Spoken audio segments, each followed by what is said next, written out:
Aquarimax Pets here, just starting a wee bit early. Frank's bringing the waffles. Kearns, what's up? Good to see you. Everybody, please let me know if you can hear me. As usual, had some audio problems. Oh, there's like nothing under there. Well, there's some on the substrate. It looks like there's some over here. This is a fairly new colony of hound-owls from Kyle Candillion at Roach Crossing, and I feel like it's time to change the substrate to get them really rolling. They're doing okay, but the substrate's a little bit old now. I think it's about time to change it. I'm starting to see frass and stuff. Sean Meister's here. Hello, hello. Great to see you here, as always. No, there's a bunch of them in the substrate, it looks like. I just took that little handful of substrate out, not even a handful. And there's like at least half a dozen young ones in there, which I'm putting in this deli cup with the plaster of Paris in it. So there's a good number in there. Looks like a lot of them are in the substrate. Probably partly because I just put them under the lights like half an hour ago. Oh, there's loads of springtails in the substrate too, which is good. I see, who's here? Roland in Poland, I like it. Chet's here. Thanks again, Chet. You'll be hearing more about the exchange that Chet and I participated in an upcoming video. I've already recorded it and uploaded it and everything. Finally getting back to being ahead a little bit.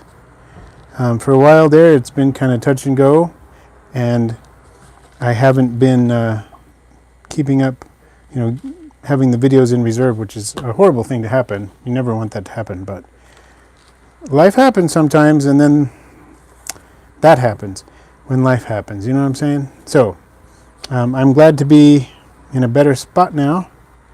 I'm getting better health-wise, and I've been able to spend a little bit more time working on videos and finally getting ahead. So I'm not releasing, I'm not posting my video like hours before it's supposed to go out, which is good.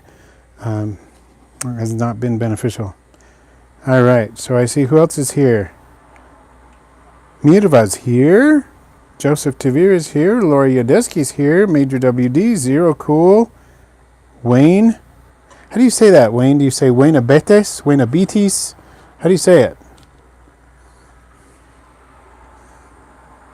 Glad you're here. Sean Meister. 10 different butterfly species in the past 2 days. Fantastic. Oh, there's Tennyson. Awesome. Just chatting a bit with Tennyson on Instagram earlier today. Good to see you here, invertebrate person. Glad to see you here, even if you can't stay for long. It's great to have you pop in. Always appreciate that. So I seem to be displacing a fair number of... Oh, look, here's a perfect example. Oh, no, it was going to be a perfect example of tonic immobility, but then it didn't last long enough to be a perfect example of tonic immobility. But here's one. Maybe this one will last, huh? Nope, it started moving almost immediately when I picked it up. I keep picking them up and then they start moving. What is that? See, there's one. That's some tonic immobility for you. In other words, playing dead. You see a defensive curl. And it looks like... Oh, there it goes. It's awake. It's almost as if they are trying to conglobate and can't quite manage. Which may be how conglobation evolved eventually. Some had the mutation of slightly different configuration of body segments that allowed them to conglobate when they started a defensive curl, and there's a tiny little one. And there was some survival advantage to being able to conglobate fully, and so it makes sense. I mean, conglobation has evolved independently in many different lineages of isopods. So, at least as far as we know, that's my understanding of how it worked. So that's kind of cool. Okay, so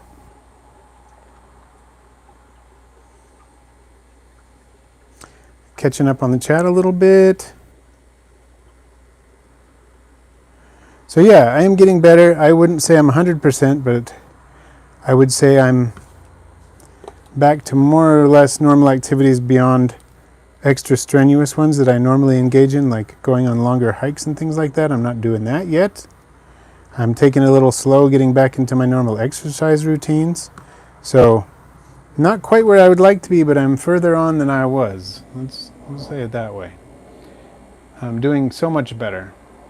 So this is Porcellio laevis, true laevis. This is Porcellio laevis, and it is the strain known as, or the morph known as, how now. Right now I'm putting a very basic mix in, because that's what I have available. I'm going to top it off with some better stuff, but this very basic mix has 3 ingredients, and one is organic compost, which of course itself is composed of various ingredients. One is vermiculite, which helps keep the substrate friable. And another one is, what's the other one? It is prilled dolomite lime, which helps maintain the pH and things like that. Also provides a source of bioavailable calcium for the isopods. Learned about that particular one from Kyle Candelian, roach crossing. So,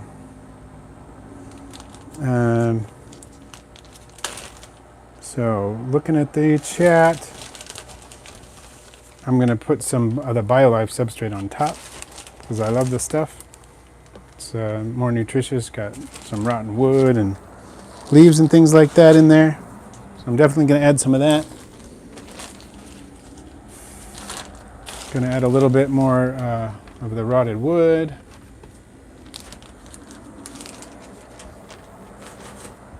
And now some leaves. These are some decomposing leaves that I've had in a bin where they have been in a state of decomposition for a while now, months. So they're pretty good stuff. I'm gonna rip them up a little bit, get them in there. There, that looks pretty good. Try to remove these stems that could possibly stick out. Don't want them sticking out. That is anathema.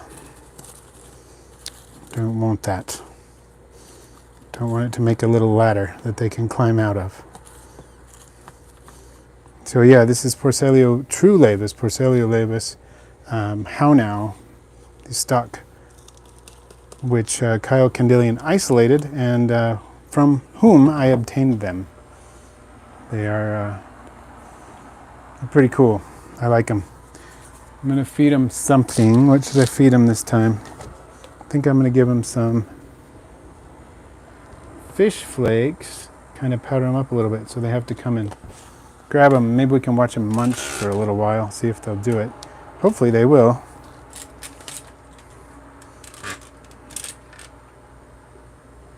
I like it when they do that. So, fun to watch.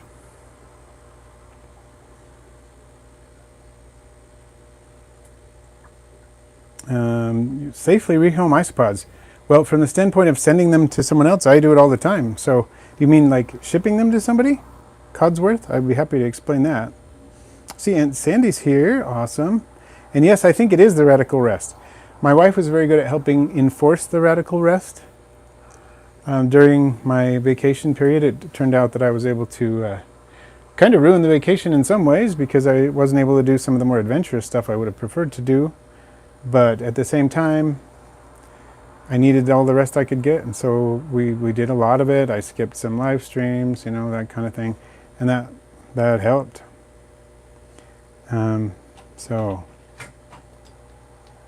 So Mutava, yeah, where do you get your substrates? You're in Finland, am I right? How do you say your last name? Vuotovizi? I probably murdered that.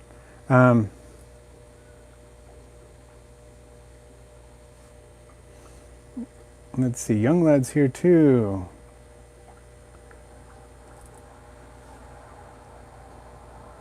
Oh, invertebrate person saw a bunch of wasps clustered together. I wonder what's going on. I don't know. So Mirva, these leaves I just basically put in a bucket and kind of compacted them, and there was some condensation in there and whatnot, and they sort of just rotted. I have done the fermentation with the leaves, and I'm working on that, but I haven't made a video about it yet because I feel like I'm not an expert at it yet. I want to figure it all out. Anthracite exotics, hello. Okay, well, Codsworth, one thing you can do is get some damp sphagnum moss and put that in the in a deli cup and put them in there, and make sure there's some ventilation that they can't escape from in those deli cups. And then if you're shipping it, I would also tape the lids on fairly well. And then you can pack them so with some paper or something else so that they're not jiggling around in the box, and ship them. And depending on what type of shipping it needs to be, you might need to add a cool pack, might need to add a heat pack, not right up against the isopods, but in the box itself. And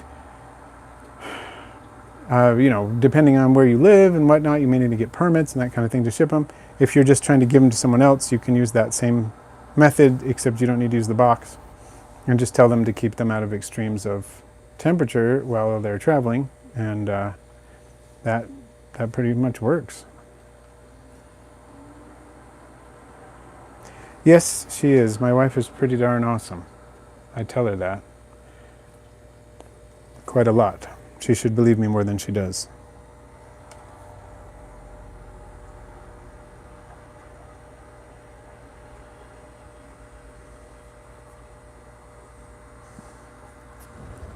So yeah, Tennyson gave me some ideas early on a while ago when I started experimenting with the fermentation of leaves. It was basically Tennyson who got that started, and adding yeast and things like that to it. And was it you who more recently said you add brown sugar to yours as well?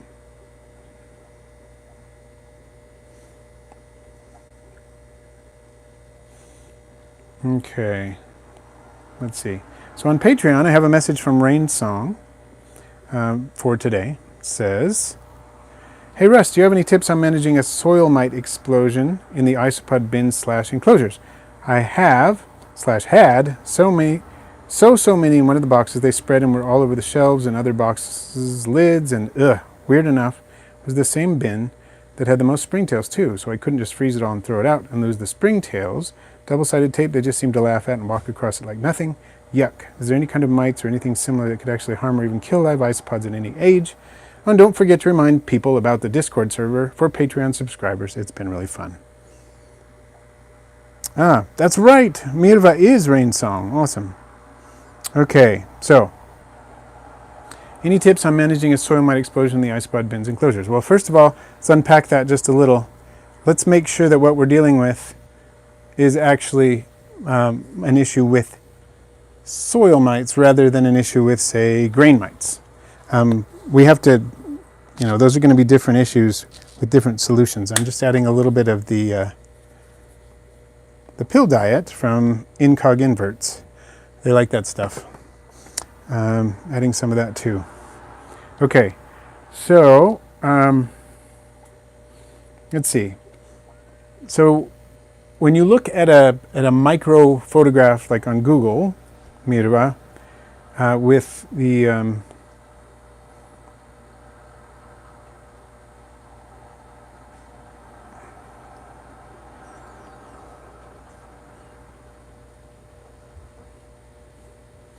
mites. If you look at a Google photo of grain mites versus a photo of soil mites, and there are quite a few different types of soil mites, then which one do they look most like? That's what we need to start out with. Okay, so if they're already deemed soil mites everywhere you're posted, then I honestly wouldn't worry about it too much, because the soil mites are not going to harm the isopods as far as I have ever been able to tell. I have seen no compelling evidence of any kind that soil mites will harm isopods. If their numbers are going crazy and you hate it, that's something else.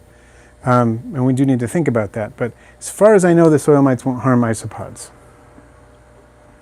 And And I guess we already talked about the Discord server, but so that's great. Everybody remember to go on that if you're a patron. And then something you could do if you really, really don't like them, and this, you have to be super careful with this. Super careful. But I've used this kind of stuff to a limited extent with my snakes as a preventative against snake mites. You get some paper, and you can get mite paper, which has been impregnated with stuff that will kill mites, or you can make your own by spraying paper towels or newspaper or some other kind of butcher paper, something like that, with like proventamite or another similar substance that has a very, it's like, I think it's 0.5% pyrethrum, and that you spray on it, you let it dry completely. Drying completely is key. And then you could set that on your shelves. Some people line their shelves with mite paper. I haven't done that. But the stuff can be very dangerous when it's wet. It can even be dangerous for you when it's wet, so be careful. But once it's dry, it is safer, and you can set enclosures on them. You wouldn't want to put it in an Isopod enclosure or anything like that, but if you set the enclosure on it, mites that crawl off onto it will die.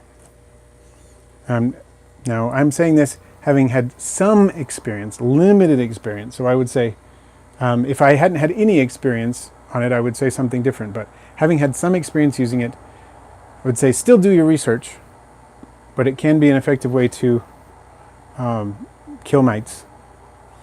But if they're soil mites, you may not need to and may not want to. But if it sounds like they're going crazy. And if there's not much left now, Mirva, then I wouldn't worry about it. Aftech is here. Fantastic.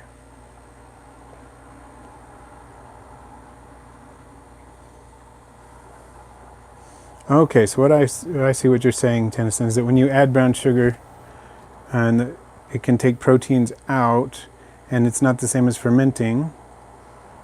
What is it that the leaves, what is it that's fermenting in the leaves when you don't add, I mean, I'm sure there's some natural sugars and so on in the leaves as they break down.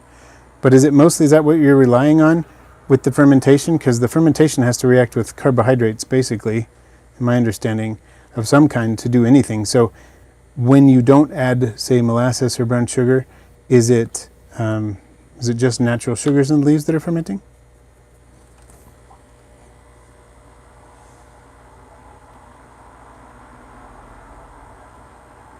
And that's a good point, and Sandy Skinks. Diatomaceous earth is a in some ways safer than using the pyrethrin. You don't want to breathe it, but if you have food grade diatomaceous earth, it doesn't harm you to touch it. And when it gets wet, it doesn't really work anymore. But as long as it's dry, you can use a layer of that to keep mites. It's hard for them to crawl over that and not die. So.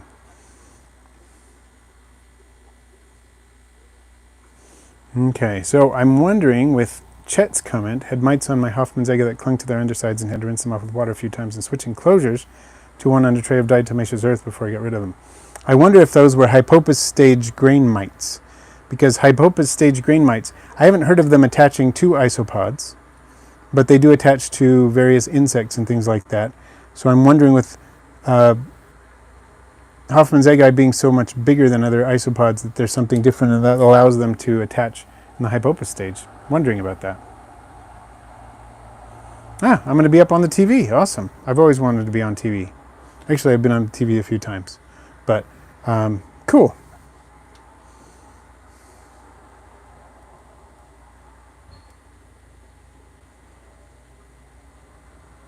So, Tennyson, you're talking about the molasses or brown sugar one, or that creates a biofilm on the outside of the leaves? Or are you talking about the fermentation with the yeast? I am curious. I need to make a substrate label because I just essentially replaced about half the substrate in here. So 1/2 substrate changed August 21st, 24. Make sure my font's not too big. It's gigantic. Hate it when that happens. Okay, and print a label. I found far and away for me the best way to keep track of when I do substrate changes is just put it by the name label. Right now my name label says Porcelaria laevis how now, established November 2nd, 2023, roach crossing. So I know when I started it and when I changed substrate. And the last time I replaced substrate in here, I have another label that I'm about to cover over that says sub replaced January 24th, 2024. So it's been since January, high time we do it again. And the next time I do it, I will likely upgrade these to a larger bin because they are pretty decent breeders, and I'm sure they would benefit from a 16-quart tub next time I increase their size. So yeah, I'd like to see that, Chet. Those micro photos of the mites. Okay, all right, young lad, have fun cleaning. All right, well, this has been fun watching the how nows. One thing I'm thinking of doing in the near future is taking some of the how nows out of here, maybe 10 or so of the small ones, and one very small of the Porcelaria laevis sonoran desert stock, putting them in a separate enclosure, seeing if I can get them the cross. Because if I put a small enough one in there, it will not have mated yet, and whether or not it's male or female, its only potential mating partners would be how nows. And so any gray isopods I see in there would be basically, F1 crosses of how now and sonoran desert, and then I would take out any of those little gray ones, put them together, and then F2s from those would be, they would be double het for any traits these have. So, okay, no, that's fine, Tennyson. We're just wondering about that. So I am excited to see what you find out. That'll be cool. I've had some pretty encouraging results from some of the experiments, but I want to know more about it, definitely. That would be helpful. So Mirva, yeah, I found that black laevis had about 4 times more babies than I thought. Yeah, I think there are at least twice as many of these in this enclosure as I thought there were, judged on the small amount of substrate I removed and how many I had to take out of that substrate. And I'm still kind of looking at that substrate and seeing little babies in it, so I'm picking those up carefully and plopping them back in. I don't want to discard any babies. Definitely don't want to do that.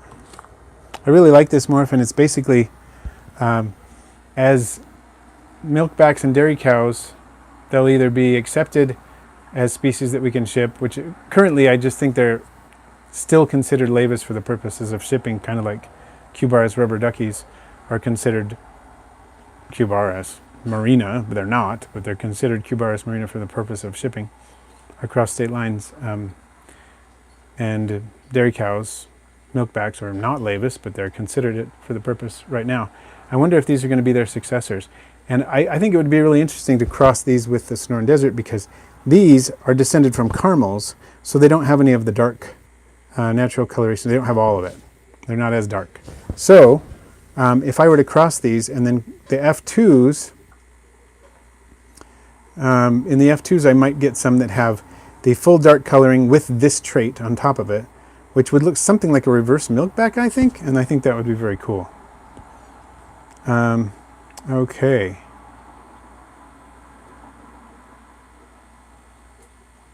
Let's see. So fossil tars. I wonder if you had tips on culturing Daphnia. Sure. In fact, I'm thinking of making a new video on culturing Daphnia, because it's been a while since I've done one, but I've done plenty of videos on that, but I can give you some tips. I would say get the largest container you can. Right now I have 60 gallons devoted to Daphnia, 61 gallons devoted to Daphnia, I guess, because I have a 1 gallon emergency backup, Daphnia stock enclosure or jar, which is great to have on hand. It's I have a 20 gallon long and a 40 gallon breeder, all devoted to Daphnia. In one corner of the two largest enclosures, the 1 gallon is very low tech, but in the larger enclosures I have an air line, not an air stone, because air stones often make bubbles that are too small, which can cause problems for Daphnia. It can cause small bubbles to get lodged within their carapace, causes them to float to the top where they stay stuck and they die. So I don't necessarily recommend that method. So I have air lines, and then the air lines are, I have a drilled PVC elbow, and I thread the air line into the drilled PVC elbow, which sinks, and that keeps the air line near at the bottom of the tank.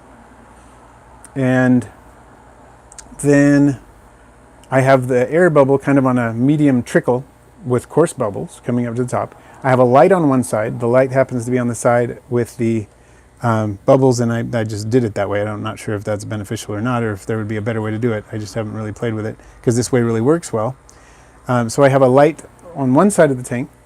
I have ram's horn snails in with my Daphnia, and I feed about, well, there's two main things that I feed. One, I feed fish food that sinks to the bottom, sinking pellets of various types, like the fluval bug bites with the black soldier fly larvae, which are high in calcium, which the snails like. Just omega-1 sinking cichlid pellets. Those are the fish food staples that I use in there. They drop down to the bottom. The snails eat them. That kind of creates some milky sort of floating particulates that get up into the water, and the Daphnia eat that. That is actually enough to sustain a Daphnia colony with some growth, but it's not enough to really get them kicked into gear. So lately, the last, I don't know, year or so, maybe, I've been using yeast, which I dissolve in water thoroughly. Now, in the past, I've gone against recommending yeast because yeast can cause a culture to crash if you're not careful with it. But I have been careful with it. Dissolve that yeast thoroughly in water along with some Hematococcus algae, which you can buy online. I buy mine on Amazon. You do a search for pure Hematococcus algae. It's a little expensive, but a little goes a long way. So you mix that. So I keep a little, like a plastic bag in the fridge with dried yeast and dried Hematococcus algae and a little scoop. When I'm ready to feed the Daphnia, I get a 2-ounce deli cup with a lid, scoop out a little bit of that, maybe like half to a quarter of a teaspoon somewhere, depending on how much I'm feeding at the time, maybe half a teaspoon of that yeast in purified water, shake it up for a couple minutes so the yeast is nice and dissolved. It turns all orange because of the Hematococcus algae, and then I dump that into the tanks. They love it. They do really well on it, and that fish food that I add helps round out the diet a little bit, gives them some trace minerals and other nutrients they wouldn't get much of with just the yeast and the Hematococcus algae mix, and it goes to town. I change water about once a week, about 20% of the water once a week or so. If I miss a week or two here, it's not a huge deal. It does slow down the breeding. The breeding really seems to kick them into gear. I try to get a lot of the sediment off of the bottom when I change water, and the snails go to town, and so do the Daphnia. I wish I had a pufferfish so I could feed off snails because I have so many snails, and I'm thinking of either getting assassin snails again or pufferfish again so I don't have to worry about excess snails, because right now I kind of have too many. But the Daphnia are going to town. I can take Daphnia out of there. So many Daphnia. I'm harvesting large amounts of Daphnia. So, works really well. I can't show you the Daphnia today, Jotaro, because I'm in a completely different part of the house. I would have to take the camera and unplug things and all this stuff and go to a different part of the house. But I'm either going to do just like a posted video, or a live stream of the Daphnia tick soon, so I can show you that, because I think it's a great idea. Theropod hunter. Did I tell you I gave my nephew some Klugia? I can't remember, but that's awesome. Oh, Mirva. That seems like a good way to do it. Cover the finer mesh that you can get. That's cool. So Noah got some powder oranges a few months back, and over time, a few dark blue individuals have come into existence. They look like normal powder blues, but the ones have orange Europods and an orange trim. Interesting. Sounds like perhaps a partial throwback, or maybe there was some stock with some recessive genes kicking around. The normal blue, wild type blue coloration is dominant, but perhaps this trait that you would describe is polygenic or something else going on. I don't know. That's curious. Sounds interesting, either way.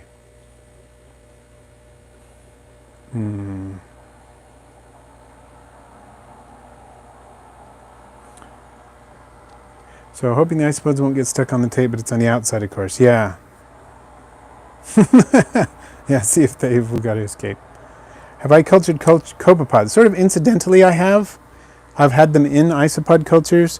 Not isopod cultures, in Daphnia cultures and stuff, scud cultures. I think, was it Raceland who got some Daphnia and scuds from me, and one of the cultures kind of crashed, and there were some copepods left in it, and so now Raceland is culturing copepods, if I remember correctly. So yeah, I do have copepods in at least one of those. When I started my most recent Daphnia culture, I started it with 2 Daphnia. I put 2 Daphnia with a minimum of water from the original culture into a gallon jar, waited for them to reproduce. A few weeks later, there were, of course, hundreds of Daphnia, and put those in a 20-gallon in an attempt to minimize any other contamination of any other species that I was adding. So I don't know, but my other older Daphnia culture probably has more copepods in it. And thank you, Fossil Tars, for this subscription. Love it. That's awesome. So Destruction Warehouse is here. Fantastic. All right. So I am sorry that I wasn't able to respond positively to Yotaro's request to see the Daphnia today, but I will keep that in mind for the future and try to get that video out soon. But I am in a room with lots of Daphnia. I mean, not Daphnia. There are very few Daphnia in here, maybe a few in my aquatic bug tank. But if there are some isopods that you'd like to see that I can show you, I'm happy to switch these out. I mean, these are fun to watch. I could watch them for hours, but if there's something else you want to look at, then let me know. Oh, Raceland scuds, yeah. And, you know, next time we meet up, if you want me to get some more scuds for Raceland, I'm happy to do that.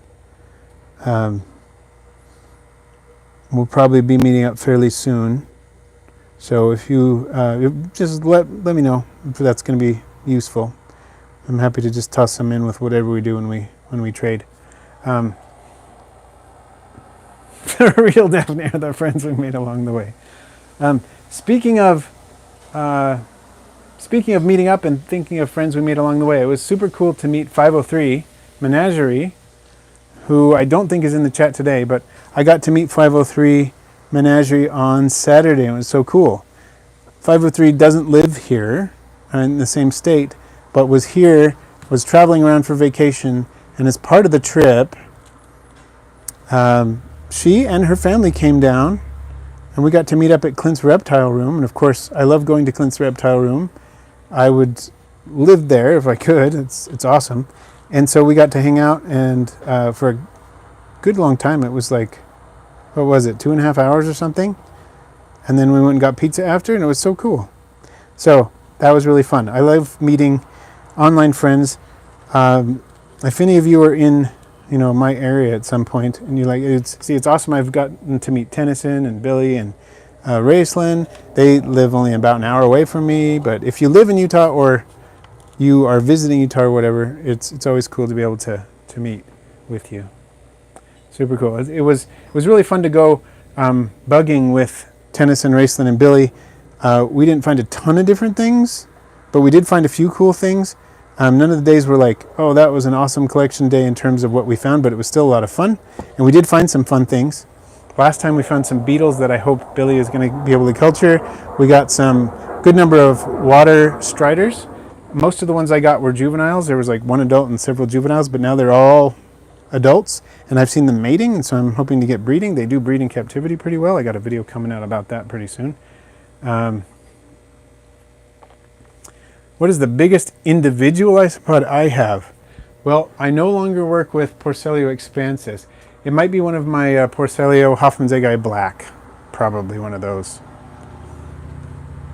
Because I do have Porcellio Hoffmannseggi black, and they're pretty big. They're not as big and as long as Porcellio Hoffmannseggi nominate form, but they're pretty big. They're cool. I like them.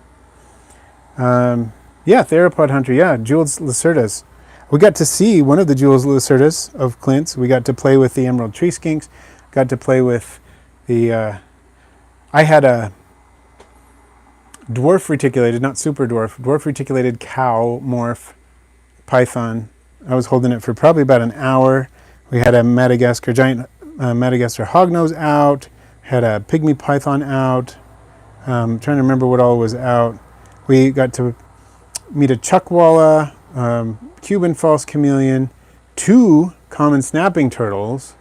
I can't even remember everything we met. It was so fun.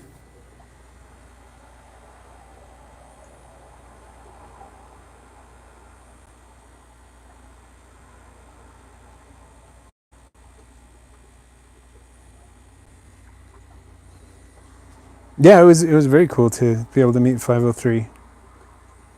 Let's see. Okay, glad to know the beetles are doing well. If they've been doing well this far, that's a good sign. Do you have oranges yet? Oranges of the Hoffman's egg eye? I don't.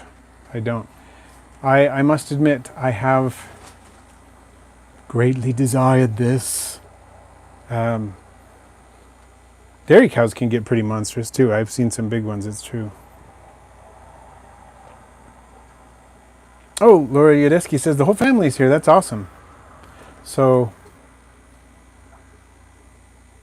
I think I've never met Laura. Is that right? I don't think I have.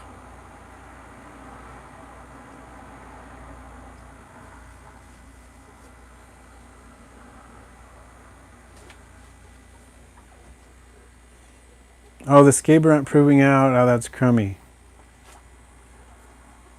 Okay. But, yeah, well, I hope I get to meet you too, Laura. That's awesome. I was guessing by the last name you might have been the wife, but it could have been, a daughter or something too. So I didn't want to assume. So it's good to know, and fantastic. I hope we get to meet you as well. So, yeah, well, I think I won't be able to turn you down on those orange Hoffman's egg eye. They are so cool. They're like easier magnificus, right? I mean, how cool is that? Let's see. Garter snake question from Yotaro. Let's see. My male keeps kind of harassing my females and mating with them over and over. Will he be okay if I separate him, or does he need a friend? They do better with the friends. And that's going to happen for a while. He will eventually calm down, typically. I mean, in my experience, they go through a period of mating.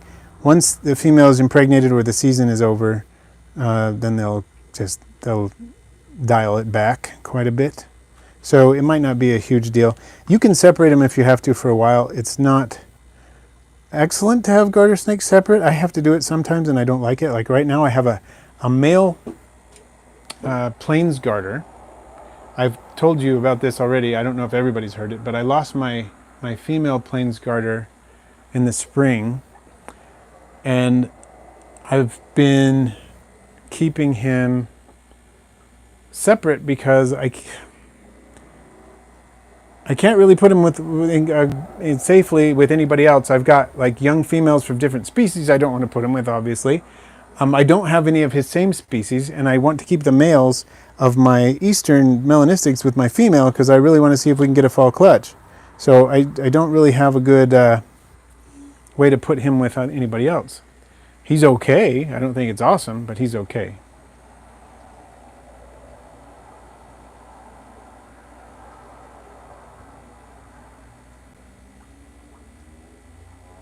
Okay, fossil tars. Can you use dechlorinized water for Daphnia? It depends on the species of Daphnia and the strain. Some of them are so sensitive to just dechlorinated water that you will kill them by adding dechlorinated water to their tank. And others are fine. The one that I keep, and I've kept for a long time, I'm trying to think how long. If I can look on YouTube and see when I made the first video about the strain that I'm keeping.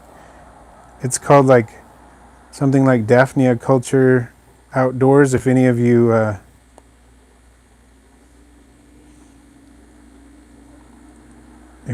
want to look it up, and any of the How to Culture Daphnia Outside was made in 2012, and I had been culturing those Daphnia for a while already when I made it. So What does that mean? That means I've been keeping them for well over 12 years, this same strain of Daphnia, and I use freshly dechlorinated water to do water changes. I know that's not possible with all strains, so you'd have to find a strain that works. Okay. So let's see. So Theropod Hunter, you got some Granulatum Magic Potion on the way. Those look pretty cool. Those would probably be my favorite Granulatum for sure. And yes, I agree with Tennyson, Ethan. Magic Potion Isopods are quite beginner friendly. They are simply a locality and now a morph. Started out as a locality which has been selectively bred into a morph from Georgia, but they are Armadillidium vulgare. So Chet, biggest downside I had with my Hoffmannsegge is they can chew through plastic screen door mesh, so I had to upgrade to stainless steel in their enclosure. Good tip.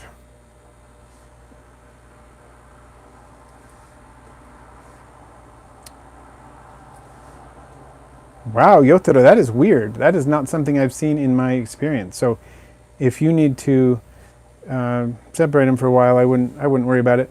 I would go ahead and do it for a month or two, maybe put them back when you start the brumation cycle and see if he's calmed down a little bit.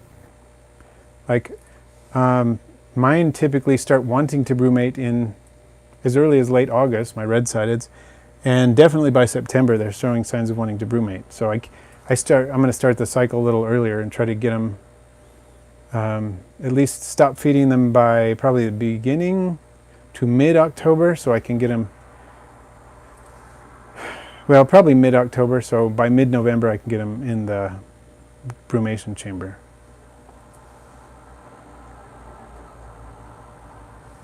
Ooh, Mirva, you saw a huge male chasing down a gravid female Hoffmannsegge. Yeah, they can be that way sometimes.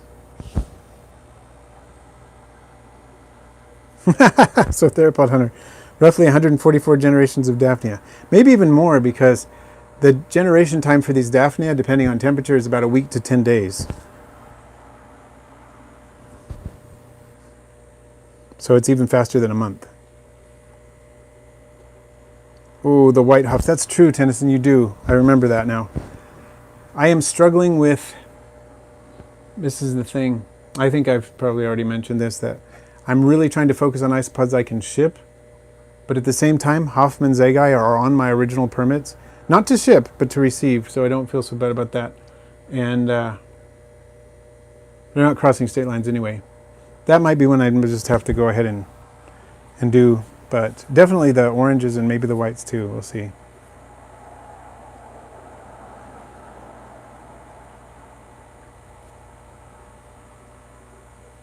Yotaro, I wouldn't worry at all about Trixie being gravid this late. Fall clutches are not that uncommon.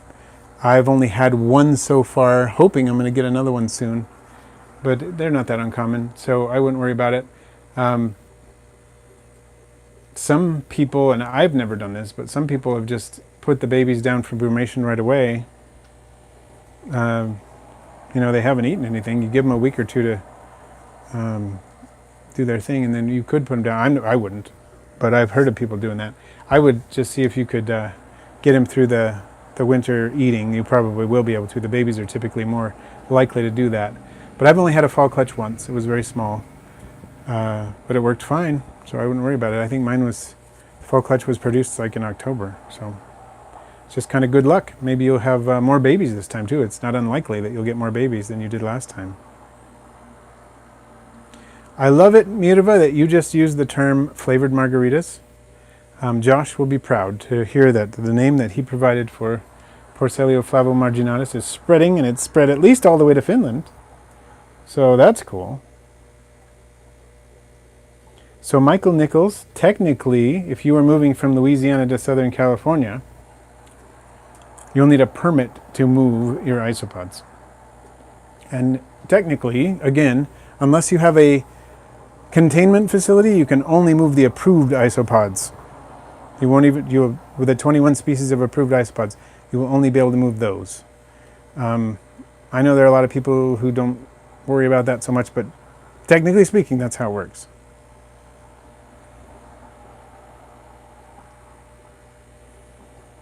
So that's awesome.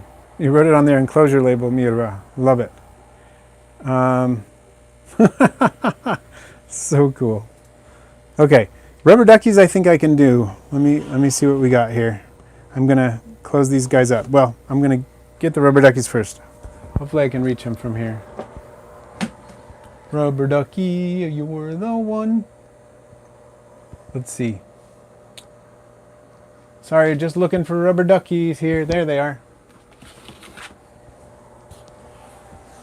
Rubber ducky cost a ton. For $20 I just got one. Rubber duckies, are we really that fond of you? Okay, here we go. I guess we are, because they're still staples in the hobby. Okay. Oh, congrats on the male scorpion theropod hunter.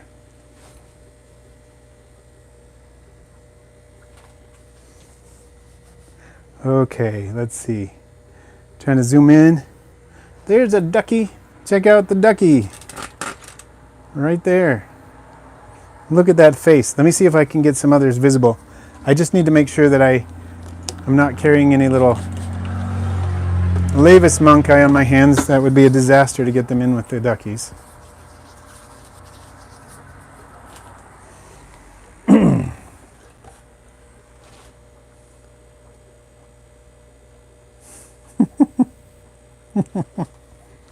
Glad you liked my little spontaneous eruption into song. What is that? Is that a wee ducky? It is. I see a wee little ducky. Check it out. So tiny. Let's see if the magnifying glass can help us out. That's not really helping a ton, is it? It's just making it unfocused. You can see some springtails, some wee little mites too, which I'm not concerned about. These are like soil mites and stuff, so I'm not concerned about that. I can't really focus on it. It's too small, but it is a wee little ducky. Let's see if there's some more duckies we can look at here. There's one. There's a couple right there. There's a little one that's not quite as little as the other one we were looking at before. This probably is a quarter of an inch long. There's a much bigger one right there. Nice dark one. I think this is one of the ones from you, Chet, right here.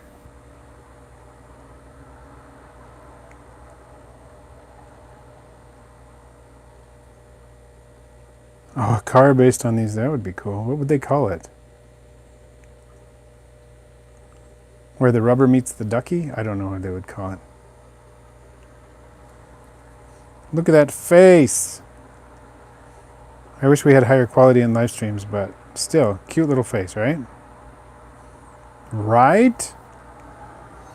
Let's see, I'm going to put this guy back. I know there's loads of them under this. So, oh, I caused that one to conglobate, didn't I? There's a bunch. Loads of duckies. Rubber ducky buggies. I like it.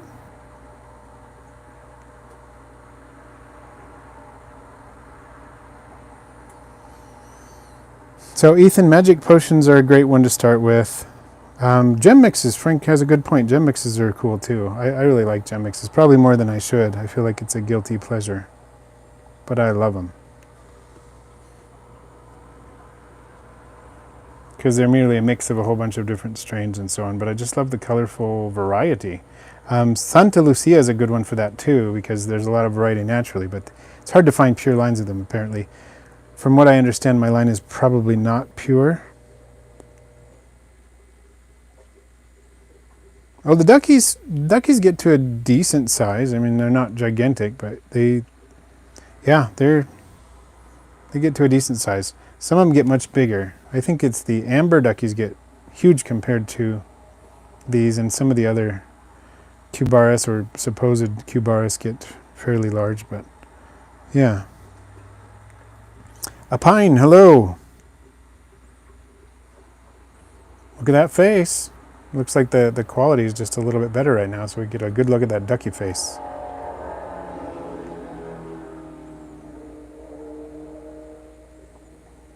I am so glad that my my tarantula, that Alex from Tarantula Haven was able to swap out my male tarantula for a female. And I'm so glad that the male successfully paired. That is so cool. Whenever I think about it. It turned out to be a really cool thing. Just in response to the tarantula discussion that Yotaro is mentioning with Theropod. Frank the Tank, thank you for the warning. Time warning, I got about 10 minutes.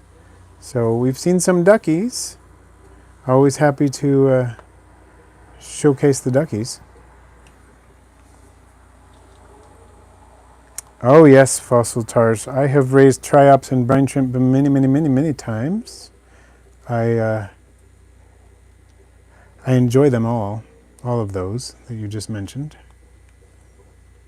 I actually have a collaboration video that I did with Clint, of Clint's Reptiles, about triops not too long ago. It was like, when was that? Last summer, I think.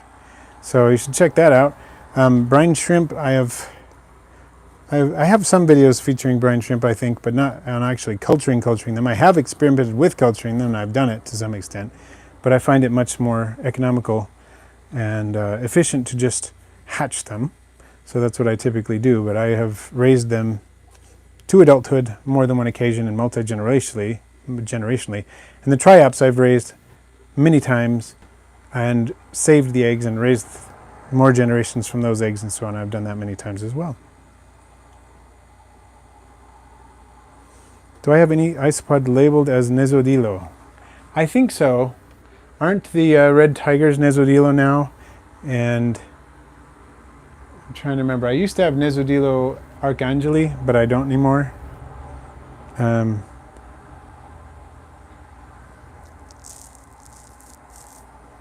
Okay, yeah. So I have the CF Nesodilo red tigers. Is that what they are now? Or are they Cubaris? I get lost.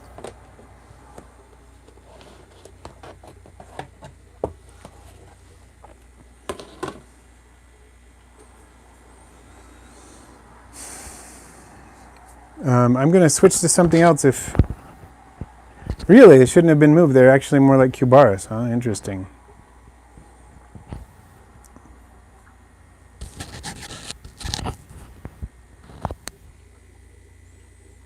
And Mirva, you have the T plus albinos. Oh yeah, I've got the T plus albinos too. I'm struggling now in deciding if I want to just narrow down severely and have just one type of vulgare, which would be the Pure Line Magic Potions that I got from Kyle, because they are the purest line of magic potions you're ever going to get, since he and Jay Fiore originated the strain. Aquariums, Animals, and Me. Hello. I do love Peacekeeper Lava as well, Ethan. That's one of my favorites. So are the zebras. So are powders, but I love the orange cream the most of those. But powder blue and powder orange are solid choices too.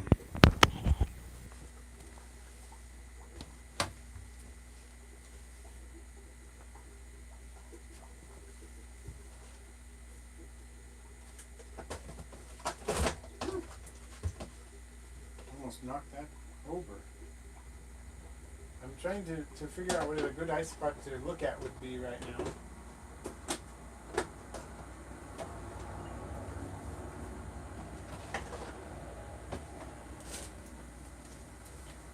I noticed recently that my big pine key was doing really well. My culture from TJ Invertebrate Dude.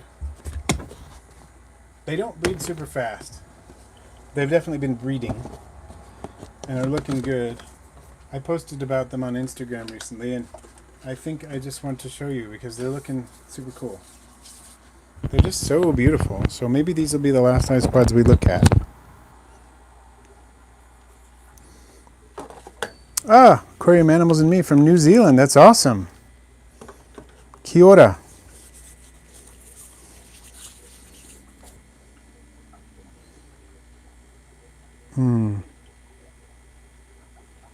So Mile Summers Gill.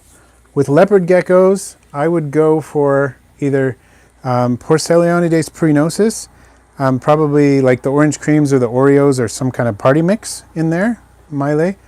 I hope I'm saying your name right. Maybe it's Miley. I'm not sure. So yeah, that's what I would do. You could do Porcellio dilatatus too, but they're not going to be very active or visible. So I definitely go with Porcellionides pruinosus.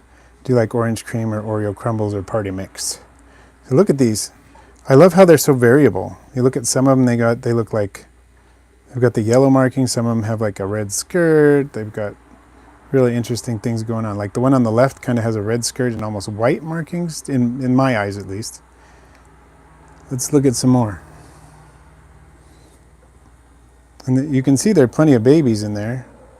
They're doing their thing. They're breeding. They're just not super prolific. Let's see. So, Raceland, I'll have to check and see how my Peacekeeper lemonades are doing.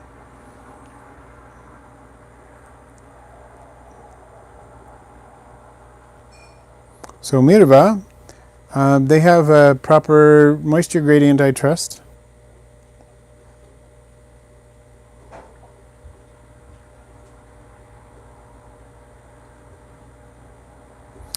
Interesting. Your normal zebras are not doing as well as your yellows.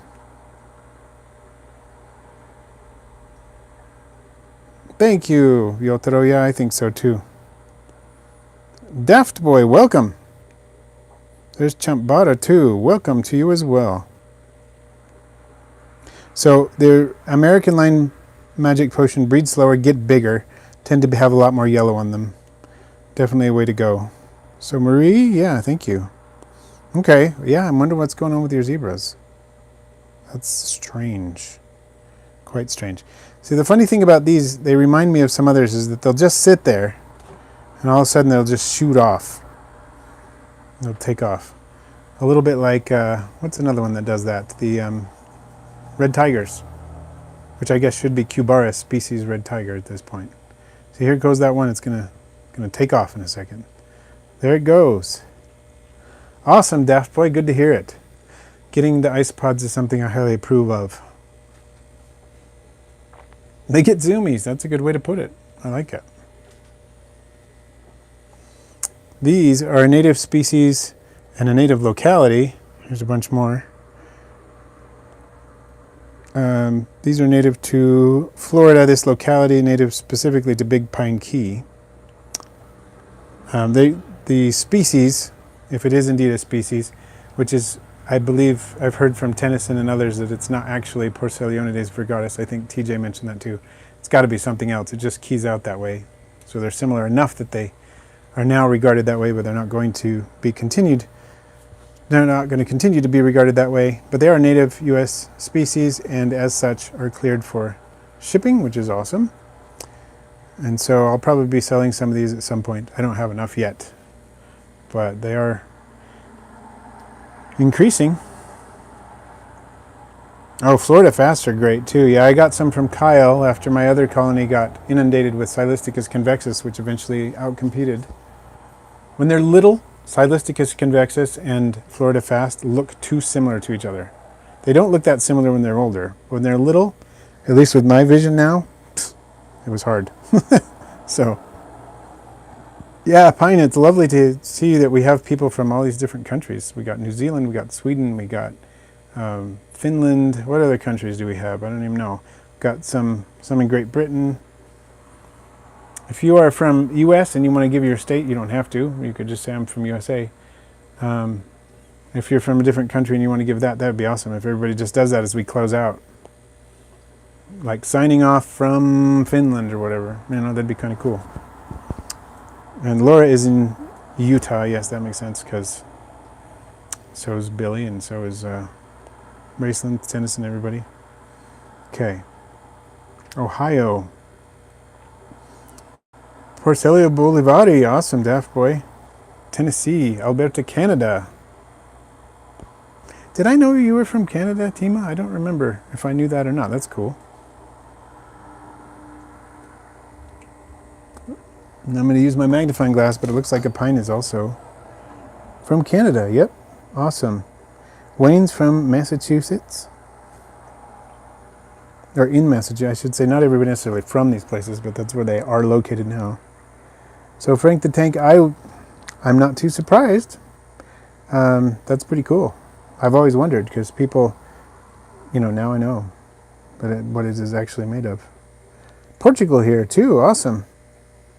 New Mexico, fantastic. I guess it's about time to wrap up, so thank you everyone for joining in. Thank you, Porcelionides virgatus for being the last ones. Big Pine Key for being the last ones on the screen. And hopefully and there's Mirva from Finland, awesome. So, see you all soon, thank you for joining in, and we'll catch you next time.